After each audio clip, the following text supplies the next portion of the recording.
पिछले वीडियो में कुछ लोग कमेंट कर रहे थे कि भाई ये सब चीज़ें तो गूगल से भी पता चल सकती हैं, यूट्यूब से भी पता चल सकती है, ऐसे कैसे माने कि भाई आप सही में 20-22 साल से मैच देख रहे हो। तो इसीलिए आज कुछ चीज़ें मैं ऐसी बताऊंगा जो मेरे ख्याल से गूगल वगैरह पे इतनी आसानी से नहीं मिलेगी।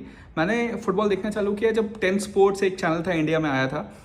उसमें रेड डेविल्स टीवी आता था, उसमें yuan Sebastian Veyron, Ryan gigs, David Beckham का एडवर्टीजमेंट आया था। वो देख के मुझे क्यूरियोसिटी हुई, स्पेशली युआन सेबेस्टियन वेरॉन को देख के। वो थोड़ा डिफरेंट लगते भी थे, बॉल्ड थे, गोटी थी, उस समय बहुत ही डिफरेंट कल्चर था। तो फिर मैंने वो रेड डेविल्स टीवी देखना चालू किया। उसमें मैच नहीं आते थे, उसमें बेसिकली ट्रेनिंग ग्राउंड में क्या चल रहा है, इन प्लेयर्स की प्रोफाइलिंग, ये सब आती थी। फिर वो जब देखना चालू किया तो पता चला मैनचेस्टर यूनाइटेड एक टीम है जो ईपीएल में खेलती है। अब ईपीएल आता था स्टार स्पोर्ट्स और ईएसपीएन एक चैनल होता था। तो वहाँ से मैंने ईपीएल देखना चालू किया। वो जब देखना चालू किया तो पता चला कि सबसे अच्छा फुटबॉल जो खेल रहा है उस समय वो थी आर्सेनल। उसी सीजन आर्सेनल इनविंसिबल भी गई थी। तो फिर उस समय से जो मेरा प्यार हुआ आर्सेनल के लिए आज तक है। तो ऐसे मैंने आर्सेनल को देखना चालू किया। अब ये 10 स्पोर्ट्स पे जो रेड डेविल्स टीवी आता था या yuan Sebastian Veyron, David Beckham, Ryan gigs उसके एडवर्टीजमेंट में आते थे, ये कोई आपको गोल देख के तो नहीं बता देगा। ये जिसने वो दिन जिए हैं वही बता पाएगा।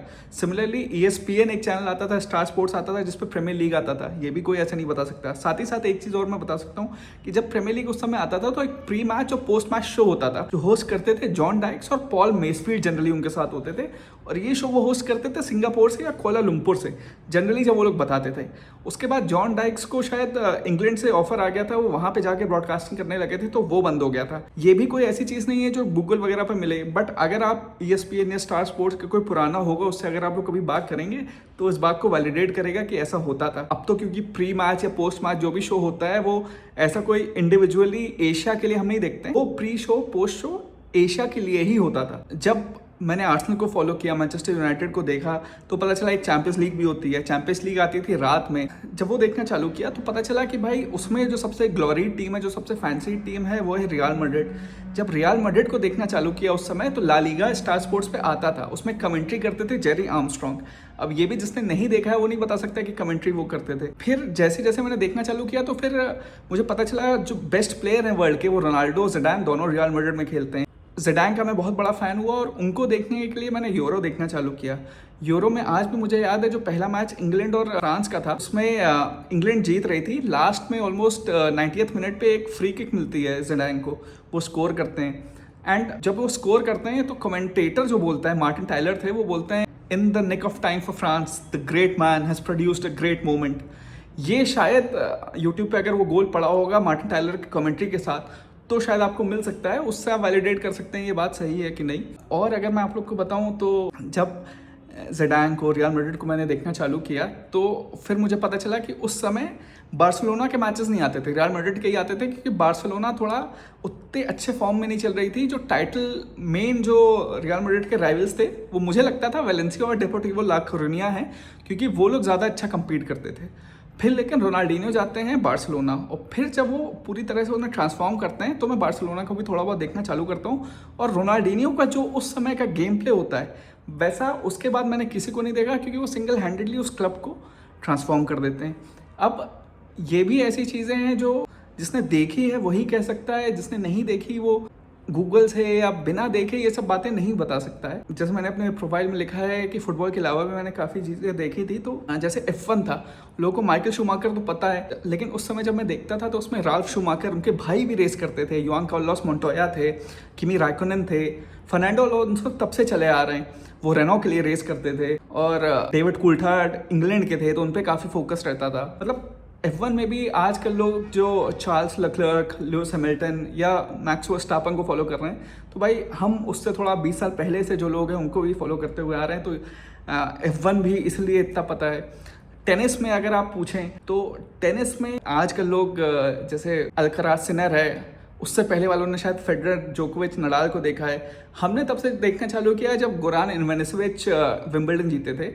और ये भी गूगल पे जो नहीं है वो चीज़ बता सकता हूँ भाई, मैं लखनऊ में रहता था, वहाँ पे एक थिएटर है साहू, वहाँ एक बड़ी सी घड़ी की शॉप भी है, उसके ऊपर गोरान इवानिसेविच का बड़ा सा पोस्टर लगा था रोलेक्स की घड़ी का। अब ये कोई ऐसी चीज़ नहीं है जो आदमी गूगल करके बता दे। और जो फिर मैंने टेनिस देखना चालू किया तो एक प्लेयर जो मुझे बहुत बेहतरीन लगे थे वो थे गिलेर्मो कोरिया। अब ये प्लेयर भी गूगल पे पता नहीं आजकल होंगे भी कि नहीं, आप गूगल पे डालेंगे, बट वो फ्रेंच ओपन में बहुत अच्छा खेले थे, मेरे ख्याल से फाइनल तक गए थे। तो ये भी कोई ऐसा नाम नहीं है जिसने नहीं देखा है वो बोल दे। सिमिलरली गोल्फ में अगर आप देखें, उस समय टाइगर वुड्स का बहुत नाम था, लेकिन जब मैंने देखना चालू किया तो एक नाम जो बहुत डिफरेंट स्ट्राइक किया मुझे, वो था विजय सिंह का। विजय सिंह मुझे लगा इंडिया के प्लेयर हैं, बाद में पता चला वो फिजी के थे। तो टाइगर वुड्स के साथ विजय सिंह, अर्नी एल्स, फिल मिकल्सन, ये सब डोमिनेट करते थे। अगेन ऐसी कोई चीज़ नहीं है जो मैं, देखिए इम्प्रॉम्प्टू बोल रहा हूँ, कोई स्क्रिप्ट नहीं है मेरे पास, कुछ नहीं है, जो मुझे याद आता जा रहा है मैं आप लोगों को हर स्पोर्ट का ऐसे ही बताते जा रहा हूँ। सिमिलरली बास्केटबॉल में 2005-2006 में लेब्रॉन जेम्स बहुत अच्छे प्लेयर थे, शकील ओनील, कोबी ब्रायंट, ये सब का पीक था। बट 2006 में जब मेरा एक्चुअली इंटरेस्ट तब जागा जब लेब्रॉन जेम्स डिसाइड करते हैं कि उनका जो होम टाउन क्लब है क्लीवलैंड कैवलियर्स, उसे वो छोड़ना चाह रहे हैं। अब ये बहुत बड़ी न्यूज़ थी। It's like Virat Kohli announce करें कि वो आरसीबी छोड़ के कहीं और जाना चाहते हैं, तो वो क्लीवलैंड छोड़ के मायामी जाते हैं। तब से बास्केटबॉल पे भी मेरा बहुत ज़्यादा इंटरेस्ट हो गया। And again not one of those things जो आप ऐसे ही बोल सकते हैं अगर आपने वो चीज़ें देखी नहीं। एक डिसीजन करके पूरा एक शो आया था, मतलब लोग उनके स्टैट्स बता सकते हैं, जो उन्होंने गेम जीते हैं ये सब बता सकते हैं, बट स्पेसिफिकली एक शो आया था, ये जिसने देखा है वही बता सकता है। और जब आप ESPN उस समय स्टार स्पोर्ट्स दिन में देखते थे, जब गर्मियों की छुट्टी होती थी, तो उसमें एक्वेस्ट्रियन भी आता था, 9 बॉल आता था बिलियर्ड्स में। उसमें एक प्लेयर थे एफरन रेयास, उनके बहुत सारे मैचेस दिखाए जाते थे एंड ही वॉज फैंटास्टिक। मतलब अगर आप उनको खेलते हुए देखेंगे, अब तो शायद वो नहीं खेलते होंगे, रिटायर हो गए होंगे, लेकिन अगर यूट्यूब वगैरह पे आपको कभी मौका मिले एफरन रेयास देखिएगा, ही वॉज अ मजिशियन। तो वो भी मैं देखता था। इसलिए मुझे लगता है कि अगर आप देखें ऑलमोस्ट शायद मैंने कुछ स्पोर्ट्स मिस कर दिए हूँ, लेकिन ऐसा कोई स्पोर्ट नहीं था जो मैं नहीं देखता हूँ। और इसलिए मुझे लगता है कि जब इंडिया में कोई आता है, मेसी वगैरह आते हैं, रियो फर्डिनांड वगैरह आता है, तो जो लोग उनसे मिलवाए जाते हैं, एल्विश यादव और जन्नत जुबैर और ये लोग, मतलब इन लोगों ने स्पोर्ट्स को क्या दिया भाई? हमने तो अपनी पूरी ज़िंदगी दी है। मैंने उसके बाद IIM भी क्रैक किया, उसके बाद बहुत अच्छी एक जॉब भी है मेरी, बट किसी पे भी मुझे इतना प्राउड नहीं है जितना प्राउड मुझे इस बात पे है कि मैंने जो मेरा पैशन स्पोर्ट्स के लिए, जो मेरी नॉलेज है स्पोर्ट्स की, उतनी शायद मुझे नहीं लगता है कि इंडिया में किसी के पास होगी। क्योंकि फुटबॉल की अगर बात हो, मैंने जो आप लोग को तब से इंस्टेंसेस बताए, जो मैं आपको प्लेयर बता सकता हूँ उतने शायद कोई नहीं बता सकता। और उस समय जो क्लब्स थे, मतलब लोग मैनचेस्टर यूनाइटेड, आर्सेनल, चेल्सी का बताएंगे, मैं आपको बोल्टन वंडरर्स का बता सकता हूँ कि सैम अलाडाइस उस समय मैनेजर थे। उनके मेन प्लेयर केविन नोलन हुआ करते थे, बहुत ही फिजिकल स्टाइल खिलाते थे। चार्ल्टन एथलेटिक एक क्लब है जो अब नहीं है, उस समय एक मेन स्टे होता था, उस पर एलन कर्बशली मैनेजर होते थे।